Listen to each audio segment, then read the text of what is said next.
こんにちは、ゆうたです。今日は記憶的ルームにやってきました。記憶的ルームとはトレンドの最先端を行くインタビューのこだわりの部屋を覗き見させてもらい、部屋についてライフスタイルを紹介するコンテンツになっております。今回はゆうやさんです。よろしくお願いします。よろしくお願いします。そしたらじゃあゆうやさんについて自己紹介をお願いします。はい、都内で外資系の EC サイトの会社員をしております高橋優也です。よろしくお願いします。よろしくお願いします。というわけで今回紹介していただくこちらのご自宅が 1LDK ということで、大体平米数はどれくらいのご自宅ですか44平米ですね。はい、ということでこの物件、ちょっと変わった物件ですけど、何か選んだ決め手というかありますか？物件もそうなんですけども、まずこの街が好きでして、業者さんが集まる街っていうところで、私の趣味でもある DIY ですとかそういったところに通ずるところが非常に多いっていうのと、あとリノベーションしたばかりの物件でもありますので、その辺を気に入ってこの部屋に決めました。はい、ということで、多分この物件を生かして DIY をたくさんしてらっしゃったりとかもすると思うので、ちょっとそのあたりのアイデアだったり、家具のちょっと選定とかそういったところの話聞ければなと思っております。よろしくお願いします。はい、よろしくお願いします。まずはキッチンからお話をお伺いしていきたいなと思います。はい、まずキッチンですけど、何かこだわってるポイントというか、そういったものとかは何か全体を通してありますか？インダストリアルデザインが好きなので、フライパンですとか卵焼き器とかですね、結構使い込んでるものが多いんですけど、業務用で使われてるようなものが結構多いのがこのキッチンです。結構ヘビーに使ってるのであんまり綺麗じゃないんですけども、できるだけ色味を合わせてそれ取りやすいところにっていうところを意識しています。これだ鉄製のフライパンみたいな感じなんですか？そうですね、鉄製でかなり一般向けにはあんまりないような分厚さ 2.6 ミリなんですけど、これが個人的なこだわりでして、結構重たいんですが熱持ちが良くて結構パリッと仕上がるっていうのが。そうなんだ。キッチン用品いろいろありますけど、色味というかそういったものは意識とかもされてるんですかね？そうですね、この部屋全体が木を使っていることが多いので、色味を統一するというのと、あとステンレス製のものは柳総理デザインが好きなので、小物なんかはそれで揃えてたりします。ボールですとかパンチザルとかですかね。そうなの。こんなキッチン用品も結構いろいろデザインされてたんですね。そうですね、長く使うことを意識してるんだと思うんですけど、本当に使いやすくて綺麗に使い続けられるっていうのが好評の道具たちですね。お盆の上にはい、ポットですかこれ？そうですね、これはよくお湯沸かすんですけどポットへ入れて、常に左右を飲めるようにっていうふうにしてます。これちなみにどちらの？これ楽天で購入したんですけど、メーカーはリバース。これも木が使われているっていうのと、グレーがかった水色がいいなと思って買いました。ちょっと僕は結構気になってたんですけど、このワゴン、これはどちらで？恥ずかしいんですけど完全に自作で作っていまして、業務用のクリーニング屋さんが使うランドリーワゴンを骨組みを使って、その中にサンボックスっていうこれも業務用のコンテナを組み立てて自分でワゴンにしています。で、天板が小学校の机のリサイクルで B&デパートメントで売っていたので、それをはめてます。ワゴンはこれどうやって固定というか、下はあれか、下は乗せてるだけですね。上は引っ掛けてるみたいな感じなんですか？上はですね、結束バンド。結束バンド、どうですか、使い勝手というか？これも長らく使ってるんですけど、洗い物をすぐこの中に入れて水切りしたりっていうところで、もうないと私はこれは料理できないなっていうところですね。あんまり広くないので、そこはこのワゴンで調理している部分も多いですね。冷蔵庫のちょっと奥の方にちょっとした溝というか見えるんですけど、そうですね、これは一体何ですか？これは水のストレージでして、こんな形で、結構水飲むんでですね、常にストックが取り出せるようにっていうところで8センチしかないんですけど、そこを DIY で棚を作って収納できるようにしています。ここもあれか、よく見てたらこっちのキッチン用品も DIY でちょっと板というか挟んでフックとかをつけてらっしゃるみたいな感じそうですね。冷蔵庫とこのシンクの隙間に物が落ちるのが嫌で入れたのが実のところなんですけど、それ生かして S 字フックで道具を引っ掛けたりしてます。わかりました。あとはじゃあまたちょっとこちら側の方に移動をしていただいてですね、今度こっちの食器棚の方のお話を聞いていきたいなと思うんですけど、この食器棚もご自身でこれは制作されているものなんですか？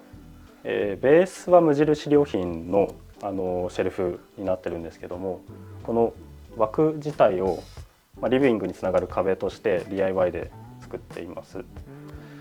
で箱もいくつかいわゆるシンデレラフィットで入れたいなと思って重機として作ったものです。確かにそっか、この仕切りがないと結構リビングとの境目というか、ワンルームみたいな感じですよね。こうよくある形ではありますけど、キッチンとの痛感した空間っていうのがあんまり得意ではなくて、そこをどうにか区切ってキッチンリビングっていうところで作るために、この棚があるっていうところです。わかりました。ありがとうございます。続いてメインのリビングを紹介いただきたいなと思うので、中に案内してもらってもよろしいですか？どうぞ。失礼します。おー、すごい日差しも今一番綺麗に入ってる時間帯ですね。じゃあちょっとまずこちらのリビングのこだわったポイントやコンセプトからお聞きしたいんですけど、どんなところにこだわりましたか？リビングはもうこのソファーが一番大きいので、このソファーをベースにどう構成していくかっていうのがこだわりです。ソファーは棒コンセプトで幅が多分260センチぐらいあるんじゃないかなと思います。めちゃくちゃでかいですよね。そうですね。これはなんかこの260センチにしてる理由というか、このサイズはなんでこんなに大きいものを選んだんですか？そうです。これ私が横になれるっていうのが家でくつろぐ、とっても重要なポイントなので。とっても重要なポイント。そうなるとこれぐらいしかなくてですね。確かに。だって身長186 186そうですよね。はい、確かにってなると結構選べるものも確かに限られてきますもんね。そうですね。で大きいソファーなんですけど、角張ったデザインではあるんですが、このパイピングですとか角が結構丸く作られているので、あんまり圧迫感なくて、ギリギリこの部屋に入れられたっていうソファーです。なんか色もちょっとくすんだ緑っぽい感じなんですかね。そうですね。ベロアのグレーグリーンみたいな形で生地から選んで、取り寄せてもらったっていうものです。で今そのソファーの上とかにこのブランケットを敷いてらっしゃるみたいな感じですね。そうですね。メゾンストレイシップさんの皆さんお使いじゃない方の最近でしたっけこれ？そうですね。新しめの方だと思います。でもなんかいいですね。色味もちょっとソファーとの相性も良くて可愛いですね。はい、緑が映えるかなというのと、モコモコ感がこのラグにもあったり、あと寝室にもムートンがあったりっていうのがあるんで、なんとなくですけど羊に関連性があるのかなと思ってます。なるほど。あとはじゃあこちら側のちょっとお話を聞きたいなと思うんですけど、ここがダイニングスペースみたいな感じなんですかね。ダイニングですね。もうほとんどの生活をここで、ソファーとここでしてるっていう。じゃあちょっとこちらもダイニングテーブルと、あと椅子が2脚あると思うので、ちょっとそちらについてもお聞きしていいですか？はい。テーブルは D&デパートメントのもので、メラニンの天板なんですけど、側面が木目が出ていて合板になっていて、これが結構可愛いなと思って、もう結構長く使っているものです。椅子はもう Y チェアですね。ソープ仕上げで比較的薄い色のものだと思いますけど、色味は部屋に合わせている形です。もう一つスツールですけど、これは秋田木工さんのもので、剣持スツールと呼ばれることが多分一番多いんじゃないかなと思います。剣持勇さんデザインのものです。このスツールいいですよね。結構これ座り心地も良くて、背もたれがいらないときは私もこっちのスツールに座ることも多いです。確かにでもどちらもじゃあ結構どっち座ってても座り心地はそうですね。Y チェアが特等席ってわけではないですね。あとはこのテーブル上にちょっと気になってたんですが、はい。この札というかこれは何ですか？なんでしょうね。こういうの好きなんですこうよね。いうのが好き結構お部屋よく見てるとちょっとこういうアイテムというかありますよね。ユーモアアイテムが。ユーモアだといいんですけどホテルですとか、飲食店に置かれてるような備品が好きで、見つけたらすぐ買っちゃいます。こういうのってどういうところで買えるんですか？これもう本当にリサイクルショップも回るしかないですね。見つけようと思って見つけれないと思います。そうなんだ。結構探すのも大変なんですね、これ。そうですね。探すというか、なんかもう目に入る時がごくたまにあるっていう。あとはこの辺でいうとペンダントライトとかはいかがですか？ルイス・ポールセンの PH3 分の4っていうやつです。あんまり主張も強くなくて、部屋もあんまり広くないのでシンプルなペンダントライトで、色は統一してるっていう形です。確かにこのルイス・ポールセンのシリーズはちょっとギラギラしたイメージもありますけど、これはちょっと北欧っぽいというか結構お部屋のトーンにも本当にぴったしって感じですね。そうですね。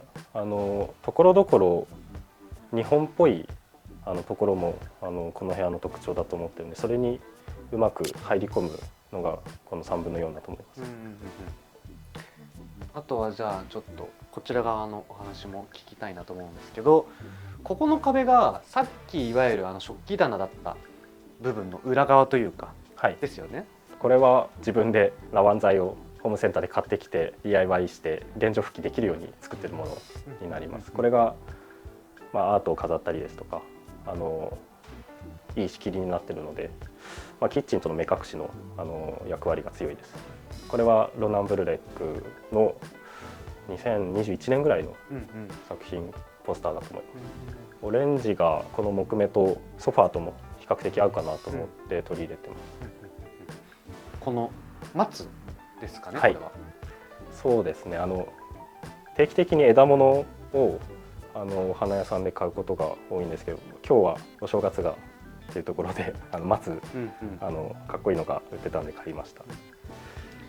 このベースというか、これも素敵ですね、デザイン。これはエンダースキーマーが出している革とフラスコを合わせて作ってるものでして、やっぱりこの工業製品というか科学感みたいなところもなぜか好きでいつも選んじゃいます確かにそういうものもねちょいちょいありますもんね、お部屋に。あとはこちらの照明か。このスタンド照明もあんまり見ないデザインですけど。そうですね。これはクレオライトといって、もう今販売してないと思うんですけど、南部工業さんというところがかなり昔に作ったものをヴィンテージで購入したものです。白の色合いもなんか安っぽくないというかですね、コードも螺旋状でコードを生かしたデザインっていうのも結構好きで、昔から狙ってたものが手に入ったっていう形です。あとはじゃあ今度はこちら側に行きましょうか。こっち側で言うと、後ろにまたここもシェルフというか、棚いろいろディスプレイされてますけど、ここはどんなスペースになりますか？これももうこのリビングで使うものがギュッと押し込められてるんであまり綺麗ではないんですけど、工業用のシェルフをラワン材をまた上に寸法を測ってつけて利用しているものです。工業用シェルフの方はD&デパートメントで購入しました。この辺でいうとこのお部屋の香りとかはこちらに置いてあるなんかそうですね、フレグランス系とかですかね。ビュリーのオイルです。垂らすとお部屋に香りが広がる。そうですね。こんなちっちゃいけどすごい広がるもの感じますか？感じます感じます。もう私はあんまり分かんないです慣れると分かんなくなっちゃいますよね。そうなんですよね。自分の部屋だとあんまり分かんないんですけど、すごいでもこのサイズ感で結構キッチンにいる時から香りがしたんで、すごいですね。じゃあ香りがこんなに広がる。あとはこの辺でいうと植物とかもいくつかあったりすると思うんですけど、この辺りはもう昔から育ててるものとかですか？そうですね、この一番大きいミルクブッシュが2020年だと思うので、もう少しで5年ぐらいになるんですけど、もう本当にこんな小さい時から育てて、もう180とか90にすごいですね。立派に育って、もうこれ以上大きくならないでくれと思ってます。4年も経つとこんなに育つんですね。そうですね、一回もピンチもなくずっとすくすく育ってくれてますね。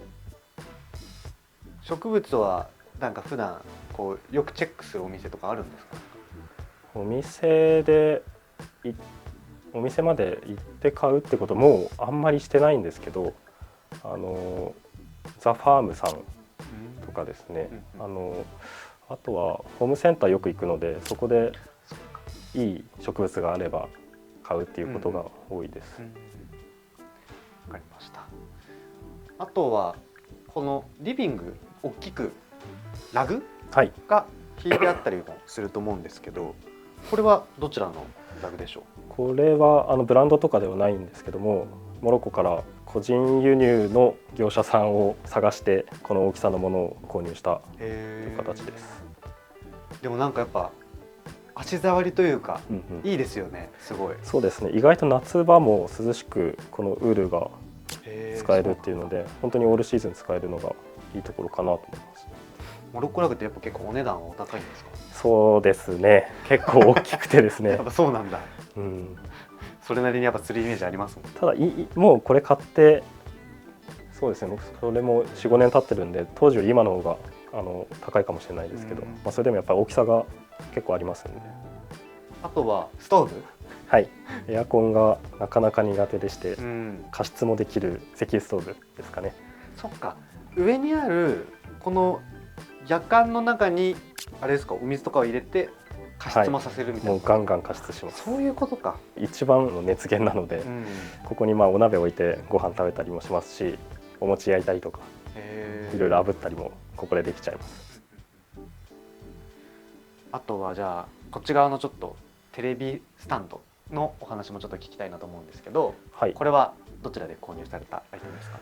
このテレビ足っていうんですかね、ヤルグというブランドなんですが、あんまりまだ日本にないみたいでして、見つけて随分手に入れるのに時間がかかったものになります。オーク材で結構シンプルにこう圧迫感なく下のスペースも利用できたりして、結構気に入っているものです。確かにここがこの足なのか普通のテレビボードなのかで結構印象は変わりそうですもんね。そうですね、やっぱりすっきりソファーとの距離感を作りたいなというふうに思ったので、ぜひヤルグ激推しです。激推しちなみに結構インテリアとかもいろんなブランドこう出てきたり、ヴィンテージとかも出てきたりしたと思うんですけど、こう普段よくチェックされるインテリアショップとかブランドとか、なんかそういうものは何かゆうやさんありますか？チェック、そうですね、なんか新しいブランドを見つけるの結構苦手ではあるんですけど、一番多いのは D&デパートメントだと思うんですけども、そこで古い道具とかロングライフデザインのアイディアをもらって、それを自分で作るっていうところも結構多いですね。そっか、確かにそこからインスパイアされてみたいなのも確かにありますもんね。そうですね。なるほど、わかりました。ありがとうございます。こちらが寝室、ということで、じゃあこちらもちょっと中に案内してもらってよろしいですか？はい。ここは大体何畳ぐらいのお部屋になるんですかね？ここが 5.5 畳ぐらいですかね。どうですか、こちらの寝室はこだわってるポイントとかコンセプトとか何かありますか？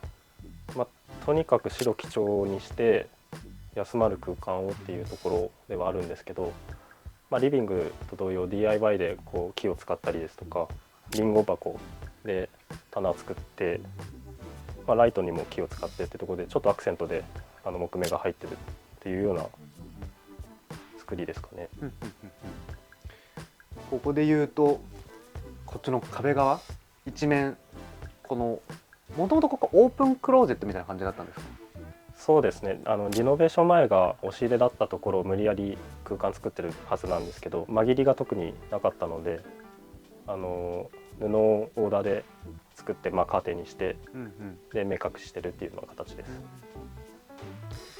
あとはちょっとこのベッドサイド今このコンクリートブロックって言ったらいいんですかね、はい、の上にこの照明を売ってらっしゃると思うんですけど、これはどちらで購入された照明ですか？はい、これはヤコブソンランプで、読書灯ですね。そんなに明かり必要な部屋ではないので、薄暗い中でも暖かい明かりが取れるかなというところです。ちょっとじゃあこちら側にまた移動していただきたいなと思うんですけれども、収納スペース、これは DIY ですか？そうですね。突っ張り棚がこのサイズがなかったので、突っ張り棒を何本か入れてラワン材ですとか、木材で組み立てて作った木の棚っぽくしている棚です。棚でこの辺でもアーカイブボックスとかこれ揃えてらっしゃるの綺麗ですね。そうですね。ちょっともう手放すには惜しいけどみたいな本を入れたりですとか、季節の洋服入れたりっていうところで使ってます。わかりました。ありがとうございます。ということで続いて玄関紹介いただきたいなと思います。玄関はちょっと土間っぽい作りというか。そうですね。玄関入って通路があって土間につながるスペースがあります。シューズボックスって言ったらいいですか？はい、下駄箱です。はい、これはどちらで？はい、これも D& デパートメントのラワンシェルフになってます。このラワン材に合わせて部屋でもラワン材よく使うきっかけにもなった家具ですね。これ下2段はあれか、自作作った部分の上にみたいな。もう徐々に足りなくなってしまって、そうだったんですね。はい、自分で作りました。なるほど。この辺はあとは、ちょっと今も、今消えちゃったかと思うんですけど、このネオンライトって言ったらいいんですかね。はい。はい。こちらはヘイで購入したものです。縦に使いたいなと思って傘立てに刺して。あ、そういうことなんですね。で、さっきちょっとお話にも出てたこの土間っていうのがこのカーテンの部分。はい。こっちにじゃあ奥に。おお。ここが本当に小さいんですけどオフィススペースで。すごい。もともと本当に物置の何もなかった空間なんですけど、棚を作ってすごいデスクに最終的になりました。でもこういうちょっと狭いスペースというか結構集中はできますよね。どうですか、環境的に？そうですね。秘密基地感というかですね、一回もうリビングキッチンから出て出勤するっていう形そうですよね、ここにありますね。すごい。どうですか、結構じゃあ長時間作業もされたりすると思うんですけど、椅子とかそのあたりのこだわりとかはありますか？はい、椅子はヘイのヴィンテージで結構昔の初期のものになると思うんですけども、曲げ木で作られたものを使ってます。確かにあんまり今のヘイではあんまり見ないようなちょっとデザインというかあれですよね。木っていうのもそうですけど。そうですね。結構座り心地が良くて意外と長居できちゃうっていうのがここオフィススペースなんて言うんでしょう、ここの名前難しいですよね。ちょっと難しいですね。